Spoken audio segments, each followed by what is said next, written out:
Sivoa Sunrise by H. Gorlitz Scott. Chapter 1. For all the stars in the sky, he couldn't sleep. Flag had been sitting in the small antechamber to his room for what felt like an eternity.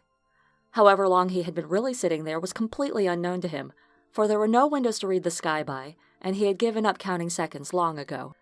The only thing that he knew for sure was that his wife, Tania, had gone into labor fairly early into the evening, and her attendants had ushered him out because it was considered bad luck to have a man in the birthing chamber, regardless of the fact that it was his room as well. He had left his book behind in the rush to leave, and he wished he had such a distraction on hand, even if he never actually read it. This sitting still, worrying about the situation on the other side of the door, was driving him mad. At one point, he heard her screaming obscenities at one of the wet nurses, and his heart leapt up into his throat. Was she okay? He knew there could be complications during childbirth that could kill the mother. What about the baby? He ran his hands through his hair and rolled backward to lie on the rough cobblestone floor of the hallway to stare up at the contrastingly smooth ceiling above. His lack of sleep must have caught up with him because the next thing he knew, a rather frantic attendant was shaking him awake. The sorcerer mistook the fear in the way the woman carried herself, and he jumped to his feet. What happened? He demanded, grabbing her by the shoulders. The attendant, Tamika, winced at his grip, but managed to keep her resolve. Lady Tania is calling for you. Flag released his breath for a moment. The fact that his wife had summoned him was enough for him to know she was fine. And the baby? Tamika sighed. You better go in. Flag shoved past the woman and ran through the entrance to his bedchamber. He tried to stay calm, but the sight of his wife across the room crushed his chest, and he fought for air.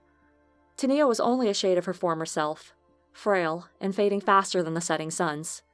In her arms was a small swaddling of cloth that was frighteningly silent. This vision couldn't be real. He was still asleep in the hallway, waiting to be woken up by the good news that preceded a life filled with a happy family. He wasn't losing everything now. It just wasn't possible. His legs gave out just as he reached the bed, and he took his wife's small and impossibly weak hand into his own. Tears that formed beyond his control started to distort her face, and that frustrated him, making them form even faster. Tania. She slipped out of his grasp and reached up to touch his face, silencing him before he can unleash a stream of questions at her. I'm sorry, Flag. The blur of color that was her face looked down at the bundle lying silent in her arms, and he could hear her release the most despairing sigh he had ever heard in his life. I should have told you before.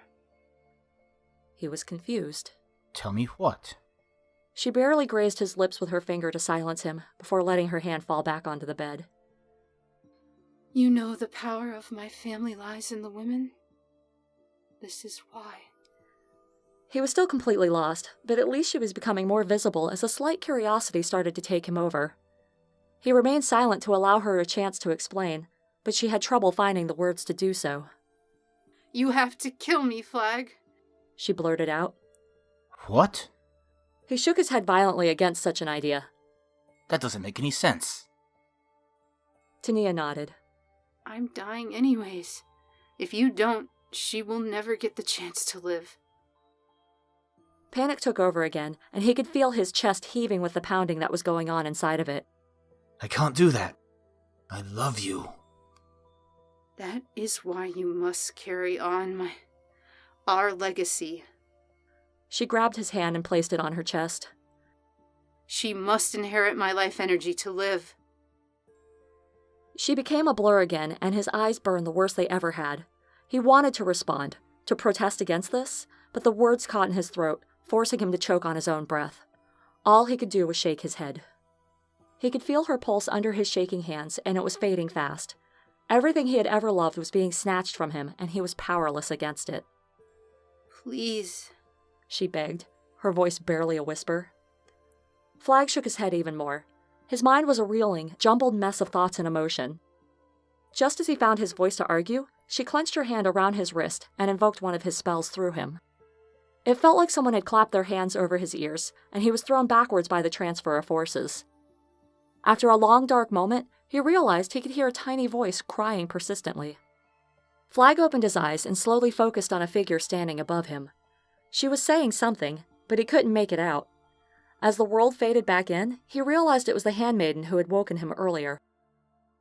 "You killed her!" she screamed at him, upsetting the baby in her arms even more.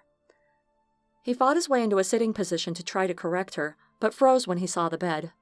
Tania appeared to be sleeping, but her color was wrong, and she was entirely too still. The servant's words were abrasive, and he turned to snap at her, only to be greeted with another reason for his heart to stop. The tiny infant girl had paused long enough in her fit to look at him with glowing green eyes, the same eyes that had haunted his dreams and caused him to wake up screaming on many sleepless nights, dreams that had eventually forced him to seek counsel with the Oriana years before. The baby girl cried out again, which forced the motherly instincts of the only woman in the room to try and calm her down. A simple, natural act that dealt a final blow to Flag's emotions and left him completely broken.